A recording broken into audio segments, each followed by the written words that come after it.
You've landed inside Launch Street, the Business Innovation Podcast, where we interview top innovators out there shaking things up so you can innovate, differentiate, and get further faster. Since you're here, we know you're the type of person that recognizes the importance of unlocking your innovation advantage so you can compete and win. And now, your host, the person that has worked with leading companies like Disney, Procter & Gamble, Aero Electronics, the U.S. Army Research Labs, and Red Robin on upping their innovation advantage. Tamara Gontor. Hello, innovators. Your host, Tamara here. Excuse the voice. I have a head cold and I sound all funny and congested. I can't believe 2019 is almost over. I have no idea where it went. Do you? I feel like I say that every year. Now I'm guessing, like me, you are beginning your prep for 2020. You're ambitious. You're an innovator, right? December is really the time to think about that, not waiting until January. And maybe it's just mulling over what you've accomplished, what you wish you accomplished. Maybe you've bought your 2020 journal or even started writing down your goals. Whatever stage you're in, I'd like you to consider adding how to dial up being an everyday innovator onto your list of how you tackle 2020. In fact, at the top of the list, because 2020 is only going to be faster and more complex than 2019. The competition for relevancy at all levels is only going to be more fierce. And how you innovate is how you stand out from the crowd. It's how you provide your highest value and solve those big sticky challenges so that you can get to those goals that you set in 2020. Now, how do you do that, you ask? Well, simple. I don't like to leave you hanging. You know that. So go to our website and click on Training for the Individual in the navigation bar. So it's training is up at the top. And then if you click on it, it says for individuals, click on that. We'll put a link in the show notes too. But that'll give you access to everything you need to innovate and win in 2020. It'll all be at your fingertips. We're going to make it so easy for you because it should be easy. Being innovative really isn't that hard if we just put our mind to it, be intentional about our natural strengths, and do it every day. Being innovative isn't a nice to have. It's a must. And that's awesome because as we've proven in our work, it's not if you innovate, it's how you innovate. And innovation is your competitive advantage. All right, on to the interview. So I wanted to understand how big teams and companies tackle growth strategies. I think all of us in our jobs, whether we are kind of on the front lines or in leadership or own our own businesses, we're kind of looking to growth, making a positive impact, moving things forward. So I wanted to understand how some of the best do that. And oftentimes, particularly if you work within a larger team, that needs to include something that you're not really used to doing, which is moving faster, being more nimble, making quicker decisions, basically acting like a startup. So I invited Chris Roark onto the show. He's the managing director at Accenture Strategy, where he leads competitiveness in zero-based cost management areas in North America. We'll dig into that. He works with leaders of consumer packaged goods, industrial and retail companies, helping them drive enterprise value through innovative growth strategies, operating model design, and structural cost resets. Now, I know that sounds like a lot of big language, but Chris and I really dig in to understand how you actually apply this zero-based method to everything that you're doing. And it's a way of thinking about growth and innovation that isn't just negative or isn't just pulling stuff away or isn't just dumping money into something either. So I know it's kind of big, fancy words, but believe me, we break it down. He's also the co-author of The Big Zero, a book that outlines how organization can achieve startup speed at enterprise scale through a modern form of zero-based budgeting. So that's what I was just kind of talking about. So startup speed, big companies. Now, all of us need to move quicker, need to be more nimble, need to be more innovative. So this really applies to all of us. Okay. Chris, thank you so much for joining me today. I'm looking forward to this conversation. Well, I'm excited to be here. So tell us, what's your first memory of being innovative? I thought a lot about the topic in general. I've always been an ideation type person. Going back to as young as I can remember, I grew up largely with a Montessori education in primary school, and it gives you a lot of room to kind of experiment and do your thing. And so I've always just enjoyed logic, the way that pieces come together, the way that numbers flow, and probably, the most innovative thing I can imagine as a kid, there was something about the way that countries organized their counties and states, and why I knew the name of every state of every country in Africa, I'm still not sure. However, I did, and I started to redraw maps as a kid in kind of a very imaginative way.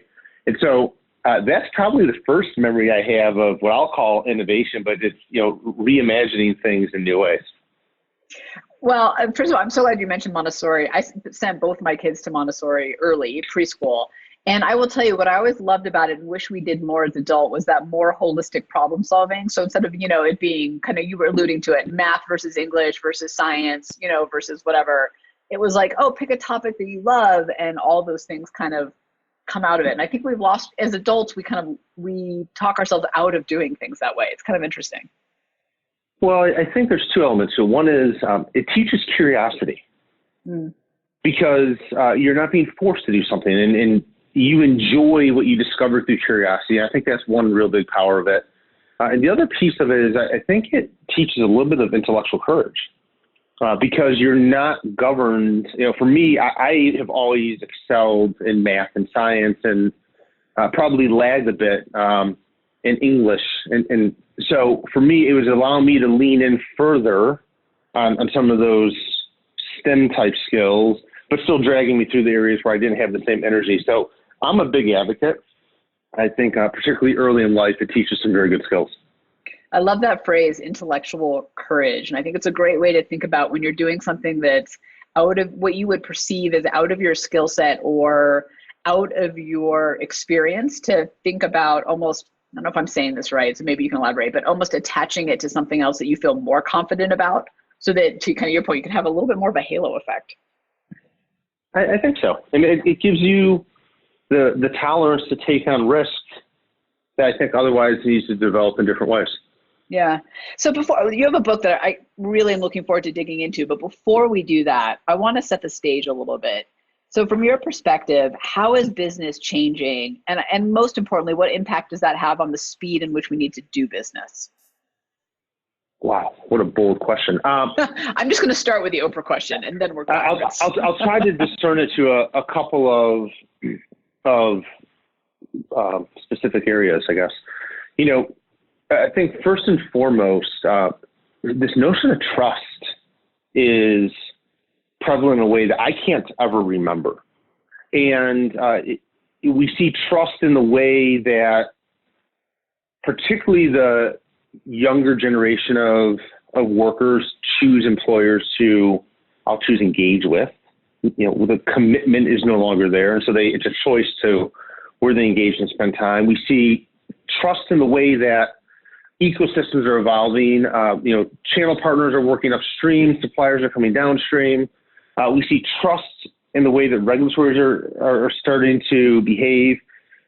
We see trust in the way that investors view company. And I think what digital has done is it's elevated transparency to the point where we can no longer avoid it. And there are companies that we've seen they're actually putting trust into the way they compensate their executives, which I think is fascinating. The second piece I see is just the role of technology more broadly. And, I think earlier in my career, you would think about technology as being an operational enabler, not necessarily a revenue enabler. And I'm not talking about e-commerce type stuff. I'm talking pure insights. How can some of the most innovative product companies in the world be harnessing insights in both a structured and very unstructured way to fundamentally reshape how they think about the innovations they're bringing to market? That's a totally different view of technology. The way that workers engage and collaborate with one another. I personally use a Microsoft platform, and just the way the Teams is late has really changed the way that I work. So it's an interesting element of it. And then there's expectations around volatility that I think we've never had to deal with before. And so the way that CFOs in particular, the boards, think about managing risk and resiliency, there are words that I think 10 years ago we didn't talk as much about, but all these themes are now at the forefront. There's a couple things I want to dig into here before we move on, because I think they're so important and they're kind of layered into all this great insight. So one is when we talk about trust, I just want to get your definition of it, because I think much like innovation, vulnerability, a lot of these words have a lot of different meanings to people. So start with that. Talk to me about what you mean by that. Well, I think trust comes down to whether or not you're willing to engage in a relationship. So as a professional services organization, do my clients trust me to create value for them? Do my employees trust me to create a compelling and engaging place to work? When I think about the ecosystem players I work with a number of research organizations. I also partner with other professional services organizations, even partner with some companies down industry in the work I do. And, how do we create joint value together? So I think trust is this notion of collaboration and partnership to me at its core. Yeah. And this may be an obvious question, but I don't want to leave this side of it out. What are the consequences of diminished trust? We've put some research out there I think is pretty compelling. I mean, billions of dollars of shareholder value at the most extreme level. And I'm not just talking about a breach in data security or an issue that a pharmaceutical company may have with the security of its products. Little things, just the way relationships evolve. I mean, it could have a 10, even 20% impact to the way an organization operates. And then you look at the predictability. We're likely entering a recession. The question is how deep and how long. One of the companies I spend a lot of time watching in the industries that I play around has lost 70% of its value in just the past 4 months because of their inability to communicate effectively with the investment community. Fundamentally, it's the greatest buy I see in the market. But because they don't have trust in the way they engage the community. So I think that collaboration and transparency and engagement, without it, it's very difficult to attract the financial and talent resources you need. So let's dig. So, because your book is fantastic. First of all, so let me just say that it's called The Big Zero. We'll put a link in the show notes to it. But it outlines how organizations can achieve startup speed and enterprise scale, which, as you and I are kind of talking about with this whole trust, which may sound like a tangent, but Launch Street, that really is at the foundation of being able to do those two things. So, talk to us about your book. What is the Big Zero? Like, how does that work? Getting that startup speed and enterprise scale. The notion of the book. It came out of this notion of a lot of companies over the past, call it 5 to 8 years, have created significant shareholder value through cost reduction. And there's a term that's becoming more widely accepted called zero-based budgeting, and it elevates the earnings potential in a very dramatic way, but it felt incomplete to us. When we really think about the competitiveness of organizations, and we study thousands of organizations and how they're evolving along these dimensions of growth and trust and profit, we felt like there's a new management model that is needed, badly needed. And so the whole notion of the Big Zero is moving from a term called zero-based budgeting to a zero-based mindset. And in its simplest terms, what it is if you think about all the resources that an organization has, whether it's a for-profit or not-for-profit organization, they have this pool of cash that they deploy. And how do we figure out the allocations of that? What are those things that drive the business strategy, create value for employees, for suppliers? How do we amplify that, or at least right-size it? But in many cases, it's been underinvested. And how do you fund that? By taking all this other cash and pool of resources and compressing it to what's really needed. So let me give you an example. Finance organizations. Historically, many finance organizations have been process inadequate, very unstandardized, heavy Excel-based ad hoc reporting. Well, the reality is the way that some of the technology platforms have evolved in the market, you can broadly digitize finance. That resets the cost of a finance organization by magnitudes lowered. All right, so what do you do with those dollars? And one of my clients, which is a consumer products company, they chose to put it back in new product innovation and marketing. So that's an example of resetting your cost base to fuel growth. There's also an element to the book, which is the concept isn't that hard to grasp, but the execution is. And so we've been very active in the market. I would argue the leader for a number of years. And too often we're taking our clients through the journey. And so in many ways, it's a playbook. It helps our clients and the broader business community understand exactly how you move from point A to point B in adopting the zero-based mindset. So this is so good. So I have so many questions. Okay, where to start? So let me go back to the beginning of this section, which was you had said the zero-based budgeting felt incomplete. What specifically was missing from that, or what wasn't working for the clients that you were working with? Well, I think the most obvious missing piece was the reinvestment towards growth. So if a company were to go find $500 billion of existing expense and cash flow that can be optimized or released, too many companies are just pumping that back into stock repurchases, higher dividends, increasing the earnings of the company. And that's why we saw a lot of share prices really explode from, call it 2013 or 14 up through 17 and 18. But at the end of the day, many of these industries are getting disrupted. So again, a lot of my background is consumer goods. And, for years, we'd say that a benchmark is that 1% of your revenue should be spent on research and development expense, which is one of your core innovation pipeline engines. I would argue that number is going to 2% very quickly. Or we might say that your advertising and marketing expense, very analytically, would be 6 to 8%. I would argue that's going to elevate by at least 25, if not 50%, to engage with consumers in a more effective way. And so as the money was being saved, it wasn't a balanced reallocation. Yes, some should go back to shareholders, but I think a lot more needs to go to the long-term viability of the organization. And so that's a bit of what was missing. If I hear you right, it's really so all that cost cutting and all that shaving, it looks great on the P&L in the moment, but what it doesn't do is set you up for success in the future or for growth in the future. That's right. Okay. And I love that. I wanted to take a moment there because I think for Launch Street, a lot of the innovators on this podcast are leaders in their organizations. I think even if you think about at the scale of how you run your team, there's a big difference between momentary success and long-term and strategies that lead to long-term growth, which is really what you're talking about. That's right. When you look at all of the most valuable companies in the world, you just take the top quartile. Most of it's driven off of the future value expectations. Right. And I don't care if you're in, a very mature industry, in quotes, like consumer goods, or one that's being radically disrupted like retail right now. Every industry is going to be disrupted. It's just a question of when.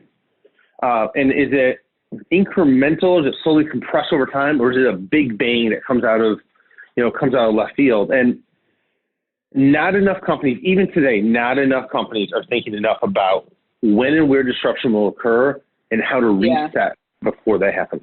Well, and it's been my experience. I've done a lot of work also in consumer packaged goods. It's been my experience that it's never actually out of left field. It's just that they weren't paying attention to the right places. That's right. Until it hit them too hard for them not to notice. Well, and there's a cautionary lesson from 2008 to 2010, which as we inch towards some sort of economic volatility here that will get deeper. What we know from the past is the companies that had the capacity to invest more intensely than they had been through that period skyrocketed on the other end of it. Oh, that's really interesting. So here we sit at an inflection point, and we have a choice. And so that's really what the book's all about. It's how do you create that financial and operational flexibility. So let's dig into that, because the other thing you said that I think was so powerful that I'd love to go deeper into, which is going from that zero-based budgeting to zero-based mindset. Talk a little bit about that shift, what that looks like. Well, the words are important. Budgeting is a very finance-driven word. Mindset's a cultural one. And so while most of the time we'll find that CFOs are the ones that would champion this type of a management model, the reality is it is a radical cultural shift that has to start from the top, whether it be a CEO or board of directors. So the idea of the mindset is, in a budgeting exercise, it's just that we can build a series of systems and controls and we can execute it, but it doesn't facilitate creativity in how you think about resource allocation. It doesn't facilitate the flexibility to react very quickly when something happens. It's a governance model. And what the mindset is, it's all about, it's about making sure you have the visibility at all times so that when you see a great opportunity, you can double down quickly. Or maybe something that you plan to happen hasn't, and you can pull back very quickly. And so the best companies in the world at this are constantly reallocating budget and capital resources across P&Ls. It's fun. It's almost like a dynamic system in play. And as a result, they're better places to work. Their customers are more engaged. Their channel partners love them because they're able to do things that create collective value that others cannot. And that's very innovative to me. I want to ask you a question about the dynamic part of it. So I was just reading 9 Lives by Marcus Buckingham. And Sure. Yeah, it's a great book. But one of the things that I was fascinated by, and believe him, but I think he did a great job of articulating it, is, there's only so far out into the future you can plan without having the ability, the system, and I think to your point, really the mindset of dynamically looking at things on a regular basis so that you can actually adjust as the real world adjusts, because it turns out you put your plan on paper and the world keeps moving and your plan is set. So when you think about that dynamic side of it, of what you were just talking about, how does that play out? How does that actually look? Well, I'll give you 2 examples, and they both play to the notion of optionality. So both are going to be heavy manufacturing-based companies.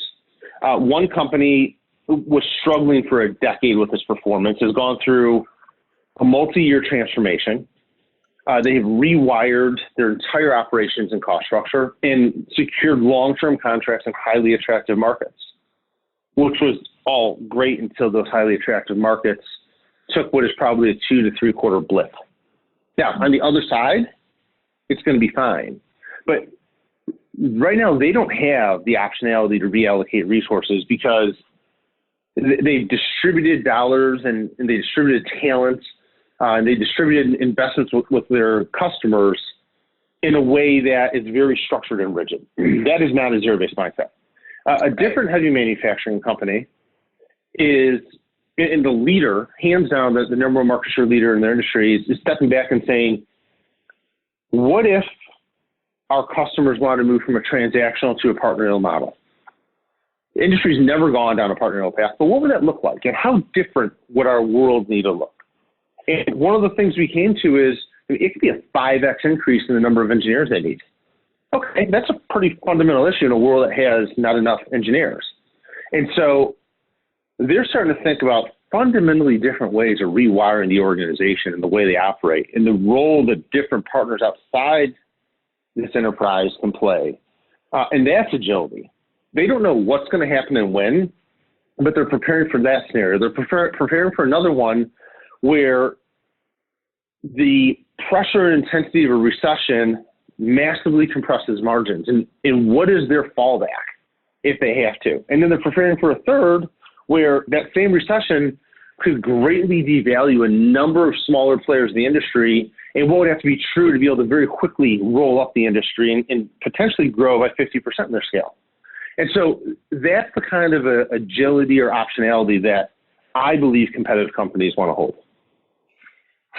How do you go from, and maybe it's not from one simply to the other, maybe it's not that linear, but from rigid to agile mindset. So what I'm hearing you say, right, with the zero-based mindset is you've got to be agile and open. You've got to ask those challenging questions about doing things differently. I think you said it earlier, like all of us are going to be disrupted at some point. We've got to be on the lookout for that all the time. It's happening everywhere in every industry.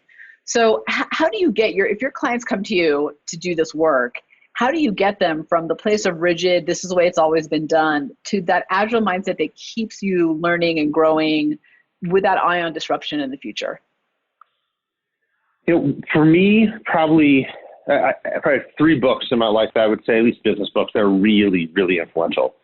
And American Icon and the way that Ford was really stabilized and turned around has had such an impact in how I think about engaging with my clients and advising our teams to work with clients. And the turnaround, the way that Alan turned around Ford is it was extreme visibility. He took data and dashboards and elevated the whole management team so everyone could see what's going on and they can make choices. And so I think it all starts with visibility. in the large global organizations many of us are in, you have fiefdoms and you have a disincentive to share information. And if you look at what makes the startup community so powerful and so exponential, another phenomenal book that's had a big impact on how I think about exponential organizations, they, from the core, are flexible and dynamic. And so I think it starts with the CEO setting a direction that we're going to be transparent. The transparency, I think it goes back to what you were saying about trust too, because transparency leads to more trust when people actually know what's going on versus feeling like they're being left out or don't have the information they need to make smart decisions or whatnot. But I have to imagine that takes a very bold, to your point about kind of leadership, that takes a very bold move to be willing to put more information out on the table for people. It is. Well, I'll tell you, clearly I'm a little biased, but I tend to think that Accenture is one of the best managed organizations in the world. And the thing that blows me away is we are transparent to the extreme. I mean, data at our fingertips. And we will have open discussions on one part of the business is just explosive in growth, and another one's struggling, and let's talk about reallocation of resources. Mm. And they're open and transparent and blunt conversations. They don't always feel great, but because the data's there, it's hard to argue the facts. Right. And that leads me to a second. Right, we definitely have. So it leads me to a second point then, which is if you start with transparency, the next is the way that you think about talent development and the way that you reward and incent people. And so the profile of a leader is very different than we saw 5 years ago. And we talk a lot about a whole brain leader. Yes, executives need to be very analytical, but they need to also be very human-centric. They need a coach. They need to help give people the courage and reward and recognize risk-taking, smart risk-taking, even when it doesn't work out. And there are still way too many organizations that are consequence-driven. So to me, that's kind of the point two. And then I think point three is, I think we have to collectively, as a community, both businesses and not-for-profits, create a lot more investment capacity for organizations to experiment. And I think, again, you can look to the startups of the world, the Googles of the world for inspiration, but we don't see enough experimentation as a theme. And that's something that, interestingly, the youngest generation coming into the workforce loves and is great at. I'm always blown away at how much more creative, a person in 3 to 5 years out of school may be. And I will step back and say, sure, I have all this industry and institutional knowledge. Well, they're asking questions because they don't know any better, which also means they have the courage to think differently. And we're not doing enough to foster that as a broad business community. And I would add to that and say that what I also greatly appreciate with the ones on my team is that they don't hesitate to ask those questions and challenge those assumptions. And they don't have that same, I'm a Gen Xer. So I grew up in the age of you did your due diligence before you were allowed to speak. And they just don't have that. So they're just so empowered to speak. So, which I love, but it's their naiveness that actually leads to your point, that leads to different thinking, which is such a blessing if we take advantage of it versus getting frustrated by it. Yeah, I very much agree. Yeah. So I want to ask you a question about and dig in a little bit more about the talent development. And you were talking about kind of recognizing and being a coach and a mentor. And one of the things that I believe very strongly, and I've seen a lot in my career, is, organizations that reward behaviors, not outcomes, are far more innovative and hence have a greater competitive advantage. So versus waiting for, I always joke about it's like the failure shelf or cake on Friday. It's either because it succeeded or failure. It's either one of the two, right? And we wait until the end to put a spotlight on what happened versus saying, oh, well, we want more smart risk-taking, regardless of where it even goes. Let's reward people for the behavior that we're looking for versus the outcome. And kind of to your point about talent development and being a mentor and a coach, what advice do you have for those people stepping into leadership roles? Because it takes training to be a good leader. Not everybody is innately good at it, regardless of intention. What is your advice to them to be more of that whole brain leader you were talking about? I think if we just spent 20% of our time listening, it would go a long ways. I find executives, our diaries are packed. I joke with a woman on my team that half my day is running 15-minute increments. And we've built some good discipline, though, where I have 2 hours a day that it's on my calendar. It's called reflection, and it's very protected. And I use it to talk to people and listen. And I'm not even coaching, but I think by listening, you open up your mind to understand. And if you don't have that headspace, there are certain leaders that are special and can operate without it. But if you don't have it, I think it's too easy to fall in the trap of just execution. And if you're in a pure execution mindset, you're not taking the time to recognize the really great things going on around you. Yeah, I think what you're saying is really powerful. And to add a layer to that, if we can listen openly, try to get rid of some of that confirmation bias that we hold of, judging what does and does not fit our current thinking model, and actually saying, hey, if I were looking for a different way to think about this, and then going out and asking, so that you're truly open to other people's perspectives versus just, walking down the halls. Absolutely. Yeah. So I want to ask you, in the book, you mentioned the baby Z's. Walk us through some of those. What is that? It's great marketing.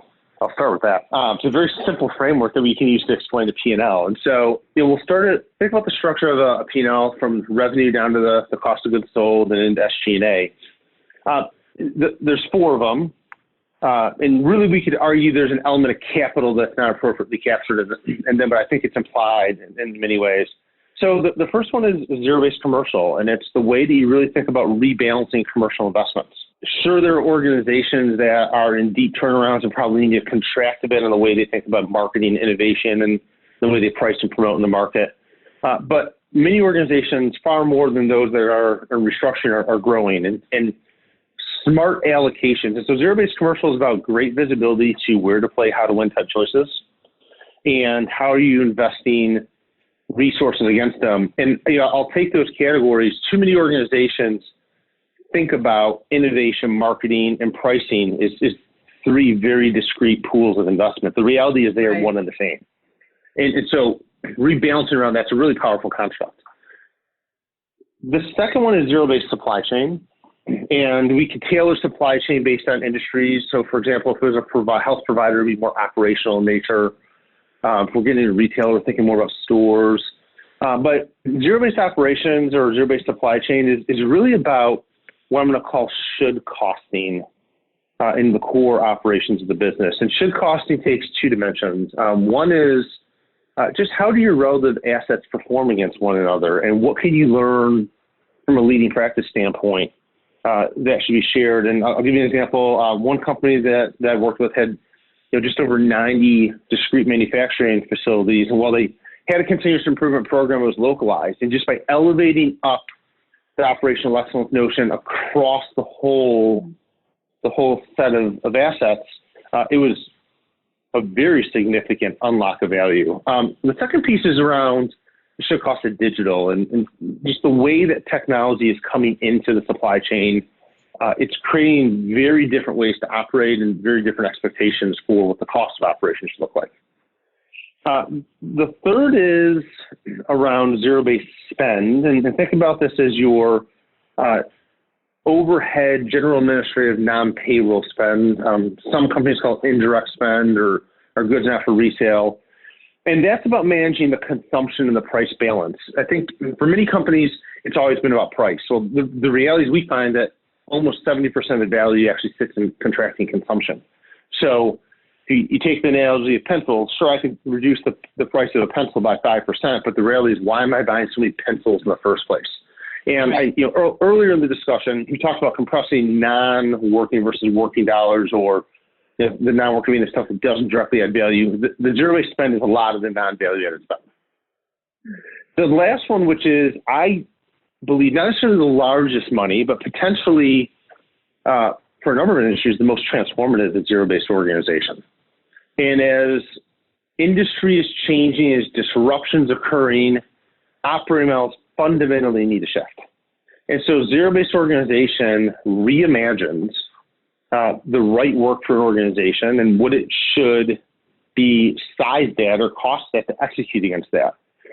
And so if I use a heavy manufacturing example, if I need to increase the number of engineers by 5x, well, that requires me to rebalance from somewhere else. So what are the offsetting changes I make? And so what we tend to find is that there is, no surprise, too much overhead and administrative burden. And how do you get more of the organizational investment focus on customers and value chain partners and innovation? And so those are the 4 baby Z's. So I want to ask you about how, if I'm listening to this, and I was just kind of, as you were talking about these things, I was thinking to myself, gosh, I bet if I were in the C-suite of a large organization, whether that's manufacturing or food development, whatever, and I'm looking at it, I'm going, wow, I have a really bloated management level. Like if I looked at it, right, it's not even a triangle, there's like a bulge out in the middle. That might be an indicator that I need to move and shift some things around to get more growth and more innovation and more success in the future. And it got me to think of, well, what are some of those other indicators that, hey, I really need to think about the zero-based mindset? And obviously it's great for a lot of organizations, but what are some of those flags that you've seen that clients should be looking at to go, I need to really explore this now? That's a great question. I walked down the stack that I just articulated the baby Z's in. The biggest one for me on the commercial side is 3 questions. One is, do I have clarity on where I want to play in the market based on profit pools of potential? Second, that builds upon that is, do I then understand how well I'm performing in the spaces I am playing? So the profitability and the growth trajectory. And it's amazing to me how many companies don't have that visibility. I was with a company just a few weeks ago that said, I can't tell you how many salespeople I even have, not to mention who they're focused on. And then the third one is, do you understand the right trade-off between innovation and marketing? Not enough organizations understand the balance that really optimizes their potential. So that's one set of signals commercially. On the supply chain side, there's a number of maturity factors, but the biggest one is if there's not a clear technology agenda that's driving the future of supply chain, that's probably a signal it's time to think about a zero-based mindset. Different companies have different views on how they look at the network of their assets, or do they have someone else operating for them or not. But technology should be at the core, at least in my mind, of any supply chain or operation. And so that's a good signal that there's broad opportunity. On spend, if organizations don't talk about consumption in a disciplined way, that is a flag that there is a significant opportunity. And it's never ceases to surprise executives when they find out how much consumption they have and what their peer group of zero-based mindset companies do. And just the immediacy of that unlock is great. And then organizationally, I think most high-performing organizations rethink their operating model. Every, call it 3 to 7 years, depending on the degree of disruption where they are in their growth journey. But, if intelligence is not at the core of the way that an organization is operating, and so I'm talking data and machines that allow you to move in a far more agile and disciplined manner, that's a good signal that there's potential. And that's not just at a functional level, because I think the real unlocks are really the cross-functional interactions. And so you thinking end-to-end about outcomes, or you thinking about the cost of running a sales organization? They're very different frames of reference. So those are some signals that exist, but really, if there's not a conversation that starts each year at the boardroom says, how should we be thinking about reallocating 10 to 20% of our resources to our growth priorities, that overarching question is probably a good signal that maybe it's a time for some different thinking. Before we have to move on, what do you mean when you say the trade-off between innovation and marketing? For a lot of companies, the past 20 to 30 years, so I think big established organizations, growth has occurred through distribution, acquisition of new customers, entry into new geographies, new channels to market. For a number of the largest organizations in the world, call it the 1,000, 2,000 largest companies, they have clarity on the market they want to play in. They're running out of headroom to just expand distribution. And we could market very effectively, and in some cases it works well. I mean, this is the beauty of these young high growth companies is they have a very innovative platform, and they just bring it to market in very creative ways, and it explodes. And I think marketing still works well there. But for these very established organizations, innovation, products becoming solutions and services, the way that joint ventures start to take shape, I personally believe we don't see enough of that balance of investment going to reinventing the portfolio. We're still very cautious in saying, let's keep reinforcing the portfolio. And I think in 2 to 3 years' time, we may find that if that's not addressed, it becomes an Achilles heel for many companies. Yeah, that's interesting. And it kind of leads me to my next question, which is, in your work, what do you think stops individuals, and in this case, I'd probably elevate it to companies too, from truly innovating? Well, if I'm sitting on a $100 million product or service, or even a multi-billion-dollar product or service, I'm very content. I'm managing around the margins. A few more points of growth, offset a little bit of cost, lift up the gross margin on the product by 30, 40, 50 basis points. I'm operating the business.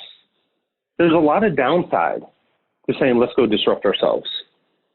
And so that's where I think the intellectual curiosity becomes so important. Are you spending enough time thinking about new business models? Yes, we need to drive today's core with extraordinary excellence. I'm not disputing that. But is enough time going to thinking about the future? And are we making that pivot effectively? Yeah, it's really interesting what you're saying about comfort and complacency. And I interviewed someone who was a conductor for an orchestra, but he took teams through it. And one of the things he was telling me was that when the orchestra plays and everybody's at 70%, so they're just getting by, they're doing what they need to do to keep the boat moving forward, it sounds fine, but it's not until you see what everyone playing at their optimal way, where you hear the orchestra at its best, that you notice the difference. So it's so easy to skate by at 70%, to your point, like just kind of playing around the margins before you even have to face, until some disruption comes along, face the fact that you got to start playing differently. Totally. It's funny. There are the very innovative companies actually talk to the investment community about the amount of revenue from new product introduction. Why aren't more management teams and boards talking about this? Yeah. Why is it not a primary KPI in the scorecard? And I think when you put that focus, you get an outcome that you're looking for. But if you say, how does the broad P&L look, that alone doesn't move you to the future. Right. Well, then the conversation shifts to how do we stay relevant when things have already changed, basically, which is a whole different conversation. Exactly. Before we have to close out, where can people go to learn more, get the book, connect with you? We'll start with it. I think the book is a very helpful reference guide to think about adopting the Big Zero. And Accenture has a wealth of resources available that any simple search will find for you as well. My contact information is there, and so they can get me. My email is christopher.r.roark@accenture.com. And I have a lot of fun. I was just down in Houston talking about the Big Zero across the oil and gas industry. We're going to spend some time in New York and in London coming up here over the next couple months. And so I'm always excited to engage around this topic because I'm so passionate about where I think the potential lies here. Well, and Chris, it's been very insightful, but what I really appreciate is the mindset of moving from like, how do I just shave costs, make the P&L look good today, to how do I really leverage my resources to continue to grow and to continue to stay relevant in a changing, disrupting marketplace. And I think that in some ways, surprisingly, in some ways not, is a big shift for a lot of organizations who are, that old phrase, like, what got you here won't get you there. I mean, that's ultimately the inflection point that we're at, is you simply cannot do what you did yesterday and make it work. So, but that takes a shift, a fundamental shift in how you view the focus and the priorities, which is a lot of what you're talking about, which then ultimately I think leads to mindset. Okay, what's your final piece of advice for innovators on Launch Street? Yeah, I think just listen and have the courage to think in a way that demonstrates to your peers and those around you in the organization that you accept risk. very quickly on risk, because I'm so glad you said that about accept risk, because I think a lot of people say they want to accept risk, but don't know, or afraid, first of all. And second, don't know what accepting risk really looks like. If you were just high level to say, hey, this is how I know you truly accept risk, what would that look like? I think for me, it is being very transparent. I have an idea or a hypothesis or a concept, and I'm going to lean into this. And here's the range of outcomes. And regardless of which one of the outcomes we get to, what's more important is what we learn about that bet or that choice we're going to make than necessarily the specific outcome it is. And so I think just the way you frame that discussion, and I would hope that more management teams will be talking about the best and the risks that they're going to take as part of their regular cadence. Yeah, and I think it's a really different and interesting and frankly important conversation to have around what the realities of the risks are versus trying to minimize it to the point where you've actually minimized the potential of the work you're doing as well. Chris, thank you so much for joining me today. That was absolutely insightful. It's really made me sit back and think how I'm allocating resources and how I'm thinking about the dollars in particular, and making sure that I'm not getting trapped in a short-term mindset. So I think that was very powerful for our listeners. So thank you. Well, thank you for having me tomorrow. Thanks for hanging with us on Inside Launch Street. If you know someone that is truly ready to unlock their innovation advantage, have them join you on Launch Street. Discover your innovation advantage, build a team of high-performing innovators, and ignite ideas and solutions that create massive impact. GOTO, launchstreet.com. Remember, innovators, if you don't take the leap, somebody else will.